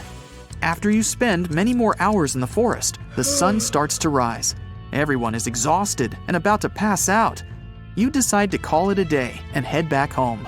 But as soon as your team gathers near the jeeps, you receive a notification that a giant T-Rex has entered the city. A helicopter picks up you and the other team members. There isn't enough room for everyone, so several people stay behind, waiting for the next chopper. The T-Rex is dashing through traffic. People in the streets are running for their lives. Dozens of news companies are filming the incident. Many people are posting it on social media. The dino breaks into the mall and destroys everything it sees. Your helicopter lands, and you get out, trying to think of a way to calm the creature down. You rush into the mall, but the T-Rex has already run away to the other side of the building and managed to escape. You're following it, but suddenly you get a phone call saying that the team members left behind in the forest have spotted your T-Rex. You can even see the live footage of the animal. That means there are 2 giant reptiles on the loose in your state. Traveling back in time now. This used to be hard. We fly past the Middle Ages, the first human civilization, the ancient ancestors of the first humans, the dinosaurs, the first land animals, the ancient sea creatures, and so on to the very beginning of all time. And there it is. This nebula is our solar system. Right now, it's just a cloud of multicolored dust made of hydrogen and helium spinning around. This cloud has begun to shrink and become denser. There's a theory that there were supernova explosions near our nebula. Their shock waves squeezed the nebula from different sides until the center of the cloud became too heavy. The enormous weight presses it, and nuclear chain reactions begin at the very center of this cloud. It heats the cloud and makes it glow. Soon it forms into a dense sphere, and that's how our sun is born. It happened about 4.5 billion years ago. Our planet doesn't exist yet. There's only a disk of dust and space debris orbiting the young sun. These pieces of debris are fusing gradually and getting heavier and heavier. Let's look at the very center of this pile of asteroids. The total weight of the debris compresses the central region so much that a dense metallic core is forming there. The enormous pressure heats the core, and the temperature at the center of the young Earth reaches nearly 10,800 degrees. And there's a liquid core around the solid one. It creates the magnetic field of our planet. Now, when radiation from the sun and the solar wind reaches Earth, it smashes into a shield in the form of our magnetic field. So far, our planet is burning and looks more like a ball of lava. But it begins to cool down, forming a solid crust. At this point, another protoplanet appears on the horizon. It looks more like an asteroid, the size of Mars, and this massive piece of debris flies towards us. It hits the young Earth at such an angle that it knocks a part of our planet outward. The debris itself breaks into several pieces and stops in our orbit. After a while, all of this debris comes together to form the Moon. As a result of this collision, the Earth began rotating too fast. A day now lasts about 5 hours instead of the usual 24. But the Moon is heavy enough to slow our planet's rotation with gravity. Now, the Earth doesn't look like a hospitable place. The gravitational forces of the Moon are penetrating deep into the Earth and causing more volcanic activity. Also, meteorites are constantly falling here, causing frequent explosions on the surface. Ow! The gas that comes out of the volcanoes forms our atmosphere. The ice that was brought to our planet on meteorites evaporates. The vapor rises and turns into rain. This rainwater falls to the surface, cooling the hot lava and forming the first lakes and rivers. For several 100 million more years, Earth resembles the surface of Venus. It's a lifeless place with a bunch of volcanoes, acid rains, and no oxygen to breathe. The sun wasn't as bright as it is now. Plus, the sun's rays could barely pass through tons of volcanic dust in the atmosphere. But about 3.5 billion years ago, the first life appears here in the form of single-celled organisms that didn't need oxygen. They appeared in the shallow, warm parts of the ocean near the shore. These bacteria reigned on Earth for nearly 2 billion years throughout the Archean eon. They left stromatolites. These are stone pillars at the bottom of shallow, warm water. They're the product of simple organisms and bacteria. These bacteria evolved until they learned photosynthesis. Bacteria began to produce oxygen by absorbing the energy of sunlight. At first, this oxygen was spent on oxidizing rocks, but then excess oxygen began to fill the atmosphere. Plus, at this time, the first algae appeared, which also produced oxygen. This event is called the Great Oxidation Event, good name, which caused almost all living organisms to disappear from the face of the Earth. For simple organisms, oxygen was toxic, and the remains of bacteria and microorganisms sank to the bottom of the ocean. Many millions of years later, these remains will be recycled, and under the tremendous pressure of water and the Earth's crust, they will turn into oil. The Archean eon ended with this catastrophe about 2.5 billion years ago. At the same time, continents were forming on Earth, which would later drift through the world's oceans like puzzles and form a supercontinent. But for now, methane and carbon dioxide still make up most of the atmosphere. They cause the greenhouse effect and the rising temperatures on Earth. But the emergence of oxygen stops the greenhouse effect, and the temperature on our planet drops. An ice age, the so-called Huronian glaciation, which lasted from 2.4 to 2.1 billion years ago, begins. Scientists speculate that our planet was almost completely covered in ice at that time, even on the hot equator. A huge change when you consider that 2 billion years ago, our planet was like a ball and lava, but now it's like a block of ice. Earth, during the Huronian glaciation, was more like Jupiter's satellite Europa. There, too, is a thick crust of ice, under which there's a liquid ocean heated by the core. The evolution of the Sun saved our planet. Since its birth 4.5 billion years ago, it's been getting bigger and hotter. So, after 300 million years of an ice age, the Earth began to warm up. But almost all life there had been wiped out, and evolution has to start all over again. About 1 billion years ago, all of the continents of our planet were assembled into one hypothesized supercontinent, Rodinia, and all the oceans made up one colossal ocean of Miravia. 750 million years ago, that continent broke apart and huge chunks of land began drifting across the planet. Complex plants and multicellular organisms appeared just at this time. Algae, sponges, and fungi weren't the only inhabitants of the ocean. This is Sprigina. They're a kind of worms the size of a human finger. We have remains of these animals that are at least about 550 million years old. 541 million years ago, the Phanerozoic eon began. The main event at that time is the Cambrian explosion. Life began to blossom on Earth, and a great variety of living organisms appeared. Mollusks and echinoderms like starfish and sea urchins appeared. Living organisms evolved, having not only an internal but also an external skeleton, like trilobites. Some of these things could reach nearly 3 feet in length. Their protective shells suggest that there were predators in the ocean. A food chain started forming at that time. At the same moment, the drifting continents fused again. This supercontinent has a different shape and is called Pangaea. Later, these continents drifted apart again and began to collide with each other. This led to the formation of mountain ranges. Then the continents met for the last time and formed the giant supercontinent Pangaea about 335 million years ago. Here we can already see the outline of the modern continents of Africa, North and South America, Australia, and Eurasia. One of the largest sea creatures ever, the Dunkleosaurus, appeared. Some individuals could be as long as a school bus and weigh as much as a large SUV. The land had a hot and humid climate. It encouraged ferns and other plants to grow faster. Some of them could reach the height of a 3-story building. And for the first time in Earth's history, some animals leave the ocean and go on lands, such as L-Generpeton and Ichthyostega. Anyway, at first, they live only on the coast because their skin wasn't adapted to the constant sunlight. In addition, they experience breathing problems. The first animals on land had both gills and lungs, but the lungs were underdeveloped, so they had to return to the water. Millions of years later, these animals evolved into more advanced amphibians. Though they were no bigger than ordinary lizards, they could already live fully on land. But this blossoming of life ended in a new ice age. Glaciers from the poles slowly crept toward the equator. Animals weren't prepared for this, and most of them didn't survive this extinction event.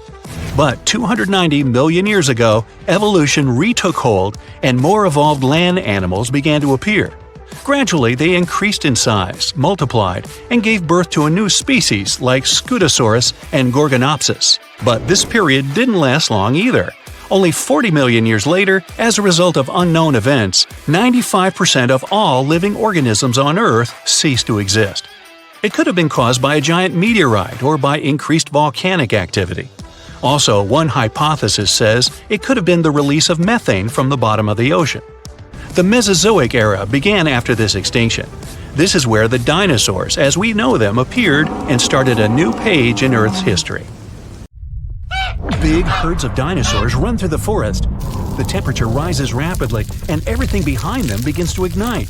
Some dinosaurs get stuck in swamps and can't get out. Pterodactyls fly over their heads as they try to avoid the blast wave that will soon cover the Earth. This event happened about 66 million years ago. It wiped out almost every living thing on Earth. Birds and flying dinosaurs were just about the only ones who could survive the most massive extinction event ever. Hey, don't blame me, I wasn't around then. Let's go down their evolutionary tree to look at the world's first bird, Archaeopteryx. It was about the size of a modern raven, but it looked like a small dinosaur with feathers.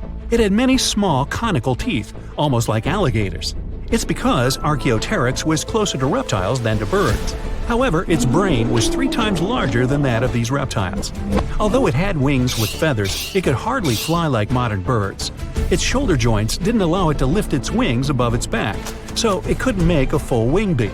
Most likely, Archaeopteryx was capable of gliding flights with small wing flaps. Evolution has led to more evolved species capable of full flight. Pterodactyls.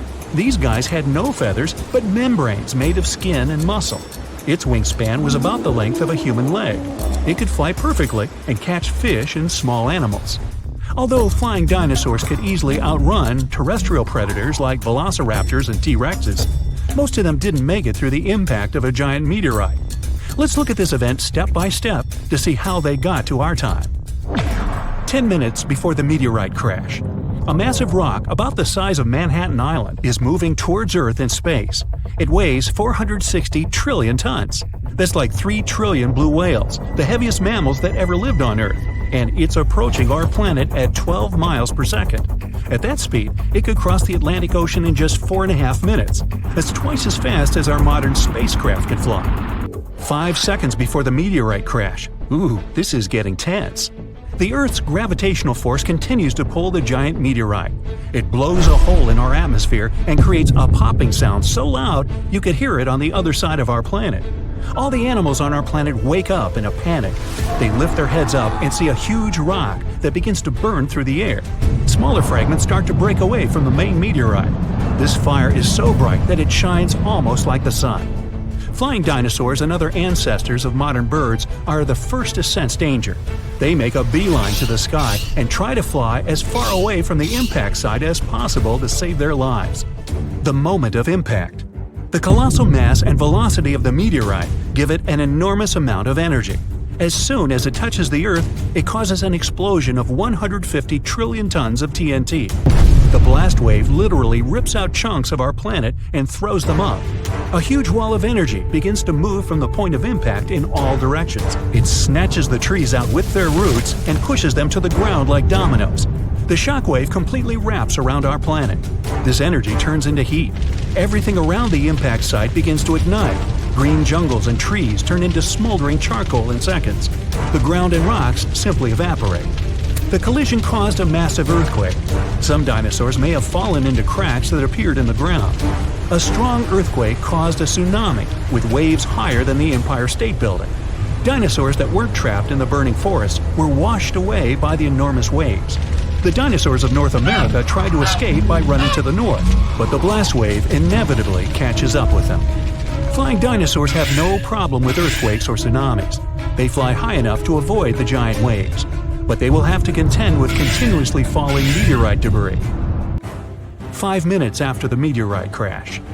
A meteor shower of giant rock fragments continues to fall to Earth. Some meteorites were the size of a car, others were more like a large building. Ashes and dust rise into the air. Their temperature is so high that they melt and turn into liquid lava and then fall back to Earth, causing more fires. Meteor showers cause trouble for flying dinosaurs too. They have to maneuver and dodge the falling red-hot rocks. The high temperatures are a huge problem for them because it might make them lose feathers. With no feathers, they aren't able to fly. 10 hours after the meteorite crash. The dinosaurs continuously ran north all this time. They found themselves in unfamiliar territory with many swamps. Giant dinosaurs like T-Rexes have legs as long as an adult human's height. They have a chance to get through this terrain, but if they fell, they could never get back up. The smaller dinosaurs like Triceratops had short legs and couldn't go through the dense swamps. 1 month after the meteorite crash. 15 trillion tons of ash were ejected into our atmosphere. A dark cloud blocked the sun, and the Earth was immersed in complete darkness. Surviving plants couldn't feed on the sun's energy and stopped producing oxygen. Surviving dinosaurs could hardly breathe because of the lack of air and a large amount of dust. The lack of sunshine in the sky made phytoplankton disappear. Many marine animals were left without their only source of food. The dust and ashes in the atmosphere prevent our planet from getting heat from the sun, and the temperature here is beginning to drop. The place where the meteorite fell was rich in sulfur. This toxic acid evaporated at the time of the impact and formed in clouds. Now there are acid rains on Earth. Flying dinosaurs now have to hide from these rains. They have to stay in caves and can't go outside to get some food. So far, a large number of terrestrial and flying dinosaurs have survived. They come out to see the aftermath of the disaster. The site of the impact was in present-day Mexico, the Yucatan Peninsula. The Chicxulub crater is located here. It's about 93 miles wide, like half of all of Lake Michigan, and it's 12 miles deep. You could plunge the whole Mount Everest in there, and there would still be 6.5 miles of available space. It wasn't the impact itself that made the dinosaurs disappear. The fire destroyed most of the plants the herbivorous dinosaurs ate. With no food, their numbers dwindled rapidly. Predatory dinosaurs had nothing to eat either. Acid rain and the disappearance of phytoplankton threatened all marine life. Even though birds managed to avoid the blast waves and tsunami, they were short of food too. About 80% of all birds didn't make it to the end of the extinction event. The problem was that all of the forests on Earth were wiped out. Most birds would nest and live in trees. Besides that, the forests were always full of food, from all kinds of ants and termites to flying insects and small mice. So, only those species that lived on the ground and could fly well survived. Most likely, they fed on the seeds of small surviving plants. This habit made flying dinosaurs lose their teeth during evolution. Instead of jaws with a bunch of sharp teeth, they got long beaks to grab tiny seeds from the ground. Although Earth looks like a terrible place to live now, there's an evolutionary boom for birds. They have to travel long distances in search of food. Their wings get stronger. They also feel safe from predators who regarded them as food before. No T-Rex now catches a sleeping bird off guard. About 1,000 years after the collision, the first dense forests appear. It gives another boost to evolution. 1,000,000 years later, forests full of food are populated by the ancestors of modern mouse birds. And 65 million years later, in modern times, we have about 10,000 species of birds. Pigeons, crows, eagles, and hawks, even penguins. These are all descendants of the dinosaurs. But there were other survivors. Some alligator and crocodile ancestors were able to adapt to changing conditions. About 80% of turtle species managed to survive the mass extinction, and now their descendants live among us. Snakes and lizards were also able to wait out the hard times in their burrows. Even some mammals, like monotremes, survived. This hedgehog-sized animal was able to continue to evolve. Many millions of years later, these mammals evolved into primates, which later gave life to modern humans. Much later came the iPhone. Now, our planet has gone through 5 mass extinctions. One of them was so bad, it wiped out over 95% of life forms on our planet. Scientists think they might have found the culprit: volcanoes. Scientists took some ancient rocks from a dozen global locations and found elevated levels of mercury, which was released by volcanoes millions of years ago. This points to volcanic eruptions as the probable cause of the Permian Triassic extinction event. The mercury didn't just come from rocks, it was from the atmosphere. This means that when the volcanoes erupted, they released this poisonous gas into the air. They produced about 720,000 cubic miles of ash, vastly more than the infamous eruption of Mount St. Helens. The gas left a trace that marks one of history's most significant catastrophes, setting the stage for the age of dinosaurs. These eruptions most likely released mercury by igniting large coal deposits. Shallower waters showed mercury spikes right at the extinction's main horizon, while deeper sections recorded spikes tens of thousands of years earlier. This could mean that the effects of the volcanic activity and the extinction it triggered varied across different ocean depths. That means that the extinction was prolonged and complex. It not only caused significant climate warming at the time, but also led to some other toxic events, like acid rain, which made the situation even worse for plants and animals. Although few things have made it from the Permian period to the present day, we can get an idea of what the world was like back then from the fossils found in eastern Kansas. Now, 252 million years ago, the Earth was thriving. The Earth's continents were coming together to form the supercontinent Pangaea. The land was mostly dry, and the Earth looked like a harsh, arid desert, vast stretches of land with minimal water sources. The climate varied from scorching summers to frigid winters. There were some plants here and there, mostly conifers, large ferns, and primitive mosses in places with more water. The Earth was dominated by dinosaur-like creatures like paleosaurs or therapsids, often called mammal-like reptiles. There was also the fierce Dimetrodon with its awesome snail-like spine. These three were the top predators of their time. Smaller reptiles and amphibians also populated the landscape, alongside burgeoning insects like beetles and dragonflies, which thrived during that dry time. But all the interesting stuff mostly happened in shallow tropical seas. Marine environments were bustling with life: rich coral reefs, shellfish called brachiopods, animals known as bryozoans, and large single-cell fusilinids, which kind of look like they're covered in moss. Small funny ammonoids were quite popular as well, often hanging out in the oceans alongside brachiopods, bony fish, and sharks.